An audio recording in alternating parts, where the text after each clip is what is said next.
Hey guys, welcome back to my YouTube channel. So guys, today's video all about those documents which you should carry throughout your journey to Canada, and I will be explaining about the documents like which I had carried throughout my journey to Canada. Video start करने से पहले I would like to make a request. Please do like, share and subscribe my YouTube channel अगर आपने visitor हो मेरे YouTube channel पे.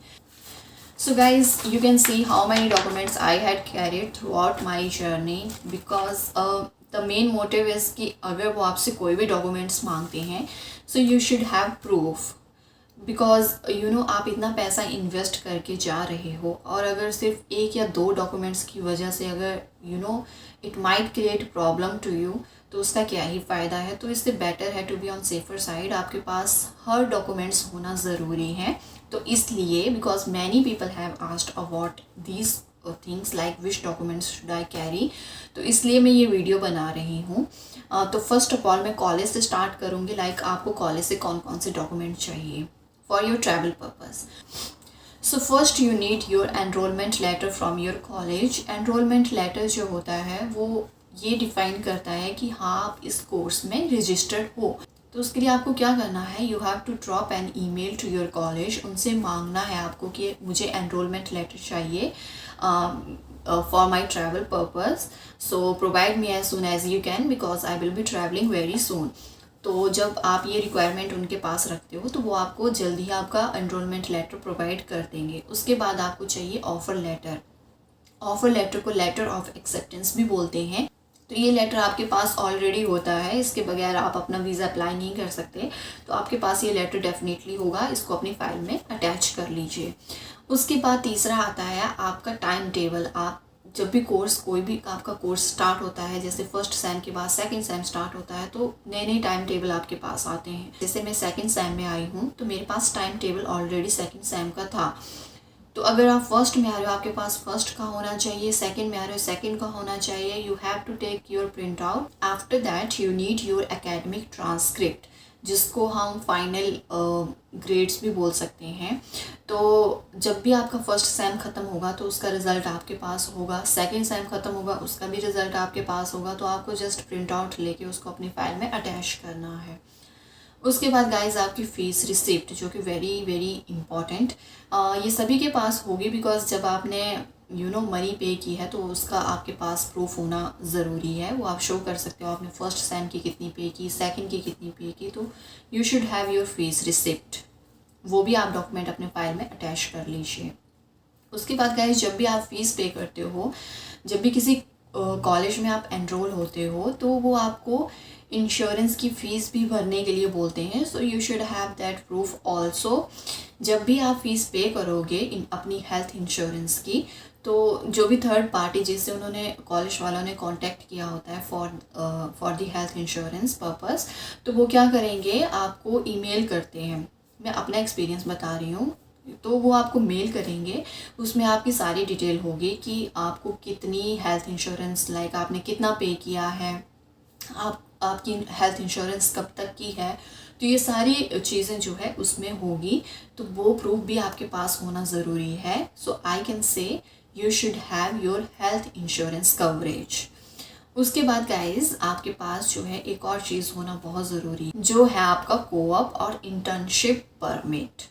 तो जब भी आप वीज़ा अप्लाई करते हो, अगर आपके कॉलेज में कोऑप और इंटर्नशिप की लाइक ऑप्शन है, तो जब भी आप वीज़ा अप्लाई करते हो तो उसके साथ ही आपने जो है अपना कोऑप, जिसको वर्क परमिट भी बोल सकते हैं, वो भी आप अप्लाई करते हो। तो अगर आपका वो रिज़ल्ट भी आ गया है तो उसका प्रूफ भी आपको शो करना पड़ेगा। तो आपके पास कोऑप और इंटर्नशिप लेटर होना ज़रूरी है, तो आप उसका प्रूफ भी अपने पास रख सकते हो। तो ये सारे जितने भी डॉक्यूमेंट्स मैंने बताए ये आपको चाहिए कॉलेज की तरफ से। नाउ लेट्स टॉक अबाउट जो भी आपको IRCC से डॉक्यूमेंट चाहिए। तो जब भी आपका वीज़ा अप्रूवल आ जाता है, so you should have your temporary, जिसको अप्रूवल लेटर बोलते हैं। एक अप्रूवल लेटर आता है जिसमें आपको बताया जाता है कि हाँ जी आपका वीज़ा अप्रूव हो गया है, वो लेटर आपके पास होना चाहिए। उसके बाद आपके पास बायोमेट्रिक वैलिडिटी लेटर होना चाहिए, जिसमें बताया जाता है कि जो आपकी बायोमेट्रिक है वो कब तक वैलिड है। वो लेटर आपके पास होना चाहिए। And to be on safer side, जब भी आप बायोमेट्रिक की अपॉइंटमेंट बुक करवाते हो तो भी आपको जो है एक लेटर मिलता है कि हाँ आपकी अपॉइंटमेंट बुक हो चुकी है। वो लेटर भी आप अपने पास रख सकते हैं, जो कि इतना इम्पोर्टेंट नहीं है, लेकिन फिर भी आप अपने पास रख लीजिए। उसके बाद आपको चाहिए PPR लेटर, वो बहुत इम्पॉर्टेंट है, वो आपके पास होना बहुत ज़रूरी है। तो ये जो मैंने आपको 4 डॉक्यूमेंट बताए, ये भी आपके पास होना बहुत ज़रूरी है। अब मैं बताती हूँ कि जब भी आप अपना टिकट बुक करवाओगे किसी एजेंसी के थ्रू, तो उस टाइम पे आपको क्या क्या चाहिए। First of all you need ticket print out, आपके टिकट का कैसे ब्रेक डाउन हुआ है, लाइक जैसे दिल्ली से यूक्रेन, फिर यूक्रेन से एम्स्टर्डम, जैसे जैसे भी आपका ब्रेक डाउन होगा उसी तरीके से आपके पास टिकट होगी। तो आपके पास हर टिकट का प्रूफ होना ज़रूरी है, तो उसका प्रिंट आउट अपने पास रखिए। उसके बाद आपने होटल की बुकिंग आपको करनी पड़ेगी, बिकॉज आप थर्ड कंट्री से आ रहे हो, तो आपको अपना RT-PCR का प्रूफ शो करना है। तो उसके लिए आपने होटल बुकिंग डेफिनेटली करवाई होगी, तो आपको होटल बुकिंग का प्रूफ भी अपने पास रखना है। वो भी आपसे कभी भी कोई भी पूछ सकता है कि अगर आप उस कंट्री में जा रहे हो, सो वहाँ पे आप कहाँ स्टे कर रहे हो, तो वो प्रूफ आपके पास होना बहुत ज़रूरी है। उसके बाद इंश्योरेंस कवरेज, लाइक जब भी आप किसी कंट्री के थ्रू ट्रैवल करते हो तो उनकी अपनी अपनी पॉलिसी होती है। जैसे I was travelling through Ukraine, तो उनकी पॉलिसी थी कि आपके पास जो है वो हेल्थ इंश्योरेंस होना ज़रूरी है। जो मेरे एजेंट थे उन्होंने कवरेज ले ली थी, तो उसका प्रूफ भी आपके पास होता है, वो भी आपके पास होना ज़रूरी है। अगर आप किसी ऐसी कंट्री से विज़िट कर रहे हो जहाँ पे इस चीज़ की ज़रूरत नहीं है, so you don't need to show it. फिर सबसे इम्पॉर्टेंट है आपका वीज़ा। लाइक जैसे मैं यूक्रेन के थ्रू गई थी, तो मुझे यूक्रेन का वीज़ा चाहिए था, तो सो मेरे पास जो है यूक्रेन का वीज़ा था। तो उसी तरीके से आपके पास भी जिस कंट्री के थ्रू जा रहे हो, अकॉर्डिंग टू देयर पॉलिसी, अगर दे वांट आपसे वीज़ा चाहिए तो आपके पास वो वीज़ा होना ज़रूरी है। Now one question that is you should show your return ticket और नॉट। तो ये क्वेश्चन मेरे से पिछली वीडियो में किसी ने पूछा था। तो रिटर्न टिकट का ऐसा है कि जब मेरी बुकिंग मेरे एजेंट ने करवाई थी, तो उन्होंने एयरपोर्ट पे हमें रिटर्न टिकट दी थी कि आपको ये शो करनी है वहाँ पे। बट एक कॉमन सी बात है, हर इंसान को पता है, कनाडा में सभी कनाडा की गवर्नमेंट को पता है कि you are travelling through third country. उन्होंने अलाउ किया है कि ठीक है आप डायरेक्ट नहीं आ सकते, लेकिन थर्ड कंट्री के थ्रू आप आ सकते हो। तो जब कनाडा ने ही ये अलाउ किया है, तो आपको रिटर्न टिकट शो करने की क्या ज़रूरत है। कि अब जैसे मेरे वाले केस में क्या था, जब हम वहाँ पे दिल्ली एयरपोर्ट पे एंटर किए, तो एजेंट ने बोला कि अगर वो पूछेंगे रिटर्न टिकट तभी ये शो करनी है, otherwise you don't need to show it. अभी जब कुछ बंदे वहाँ पे चले गए इमिग्रेशन काउंटर पे, so they asked like what is the purpose of your travel, like Ukraine क्यों जा रहे हो। उन्होंने बोल दिया टूरिज़्म। अब जब टूरिज़्म का बोला तो obviously they will ask about your return ticket. अगर आपके पास रिटर्न टिकट, क्योंकि उन्होंने दी थी, तो उन्होंने रिटर्न टिकट दिखा दी। लेकिन आप खुद ही बताइए, लाइक 1-2 दिन के लिए यूक्रेन कौन विज़िट करेगा, और वो भी कोविड वाली सिचुएशन में कौन ही विज़िट करेगा। और वहाँ पे इमिग्रेशन जो ऑफिसर बैठे होते हैं वो पागल नहीं होते, उनको सब पता होता है कि हम कैसे और क्यों जा रहे हैं। तो अगर आप वहाँ पे सच बता देते हो कि yes I am travelling to Canada and I am following this route, so वहाँ पे कोई प्रॉब्लम नहीं है। उनको भी पता है भाई हम थर्ड कंट्री हम क्यों फॉलो कर रहे हैं, हमको RT-PCR रिपोर्ट चाहिए, डायरेक्ट फ़्लाइट बैन है इसलिए हम नहीं जा सकते। तो आप जो ट्रूथ है वो वहाँ पे शो करिए, then you don't need to show your return ticket. लेकिन अगर आपको लगता है आपके पास रिटर्न टिकट होनी चाहिए, तो फिर आपको अपना आंसर उसी के अकॉर्डिंग मैनिपुलेट करना पड़ेगा। But from my side I will say जो भी सच है आप सिर्फ वही एक्सप्लेन कीजिए। उसके बाद हम बात करेंगे आपको अपनी साइड से कौन कौन से डॉक्यूमेंट प्रिपेयर करके रखने हैं। तो first of all you should have your Covid vaccination certificate. अगर आपने कोवैक्सीन ली है तो भी उसका प्रूफ अपने साथ रख सकते हैं।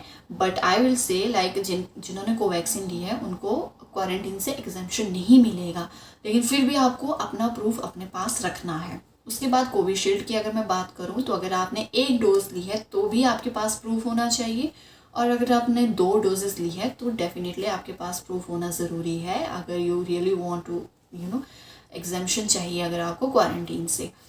अच्छा, उसके बाद बात आती है जैसे कि जिन लोगों को ऑलरेडी कोरोना होके चला जाता है तो उनके लिए भी एग्जेम्पशन का ऑप्शन होता है। तो आपको इंडिया में आपके पास जो भी प्रूफ आपका रहा है, आपने कौन से हॉस्पिटल में विज़िट किया है, आपकी टेस्ट रिपोर्ट क्या है, सारा आपके पास वहाँ का प्रूफ होना ज़रूरी है। उसके बाद RT-PCR रिपोर्ट होनी चाहिए जो कि आप इंडिया से करवाओगे।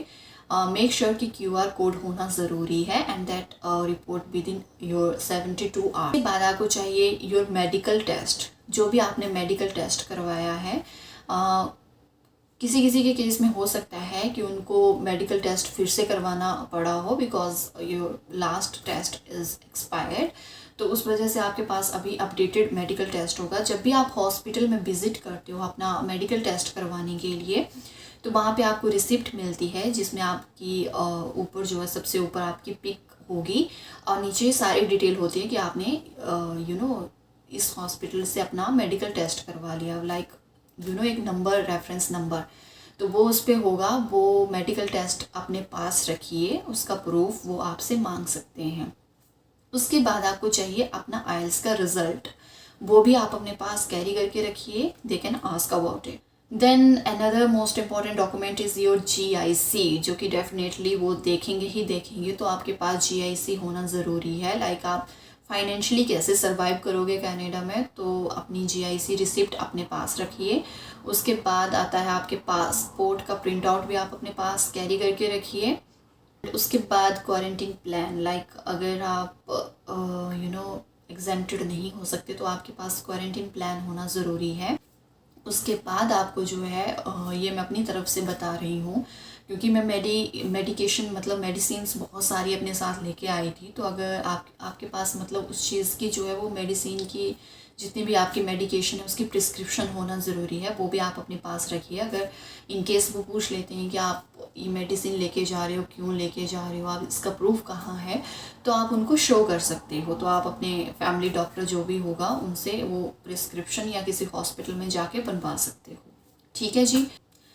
नाउ लेट्स टॉक अबाउट कि जब भी आप किसी थर्ड कंट्री के थ्रू ट्रैवल कर रहे हो आपको वहाँ से क्या प्रूफ चाहिए। ठीक है, तो जब जैसे कि मैं यूक्रेन के थ्रू मैंने ट्रैवल किया था, तो वहाँ पे एयरपोर्ट पे पहुँचते ही first of all we had to do our rapid antigen test. तो उन्होंने हमारा रैपिड एंटीजन टेस्ट लिया था, उसकी रिपोर्ट हमारे पास थी, वो उन्होंने हर जगह इमिग्रेशन काउंटर पे देखी। तो वो चीज़ आपके पास होना ज़रूरी है। ज़रूरी नहीं है आपको एंटीजन रैपिड टेस्ट होना ज़रूरी है, ये मैं अपनी कंडीशन बता रही हूँ क्योंकि मेरी कंट्री यूक्रेन थी तो वहाँ की पॉलिसी थी कि आपके पास एंटीजन रैपिड जो भी टेस्ट है वो होना ज़रूरी है। अगर आपके पास है तो रखिए, नहीं है सो मूव ऑन। उसके बाद हम बात करते हैं RT-PCR। वो तो आपको चाहिए, आप चाहे जिस भी कंट्री के थ्रू ट्रैवल कर रहे हो तो आपके पास RT-PCR रिपोर्ट होना बहुत ज़रूरी है, वो अपने पास कैरी करिए। उसके बाद एक कस्टमर ड्यूटी सर्विस कुछ ऐसा फॉर्म होता है जो यूक्रेन में जितने भी मेरे ग्रुप वाले थे सभी से फिल करवाया था, बट मेरे से नहीं फिल करवाया था। लेकिन इन केस अगर किसी भी कंट्री में आपसे वो फिल करवाते हैं, दैट इज़ अबाउट कि आप कितनी मनी जो है अपने साथ कैरी कर रहे हो, कितने dollar. So I think $10,000 you can carry with your self, but please इसके बारे में एक बार आप खुद भी चेक कर लेना। अगर आपकी लिमिट उससे ऊपर होती है तो आपको एक्सप्लेन करना पड़ता है कि आप इतनी मनी क्यों लेके जा रहे हो। तो उस हिसाब से आप अगर वहाँ पे आपसे फॉर्म फिल करवाते हैं तो वो फॉर्म अपने साथ रखना है क्योंकि कनाडा में वो आपसे पूछ सकते हैं इस चीज़ के बारे में। तो ये थे सारे डॉक्यूमेंट्स की लिस्ट जो आपको अपने साथ कैरी करनी चाहिए। ये सारे डॉक्यूमेंट आप अपने पास रखिए। उसके बाद आपको घबराने की कोई भी ज़रूरत नहीं है। इमिग्रेशन में जो भी क्वेश्चन आपसे पूछेंगे आप इजीली उनका आंसर कर सकते हो। So I hope guys you liked this video and अगर कोई भी डॉक्यूमेंट्स जो मतलब मेरे से छूट गया हो, तो अगर जो भी जितने भी यहाँ पे व्यूअर्स हैं अगर उनको लगता है ये डॉक्यूमेंट होना ज़रूरी है तो आप नीचे कमेंट में बता सकते हो। इससे क्या होगा, किसी और बंदे की हेल्प हो जाएगी। तो ठीक है गाइज, मिलती हूँ नए वीडियो के साथ and next time I will be uploading like immigration के क्वेश्चन, लाइक कौन कौन से क्वेश्चन वो पूछ सकते हैं। So till then bye bye and take care.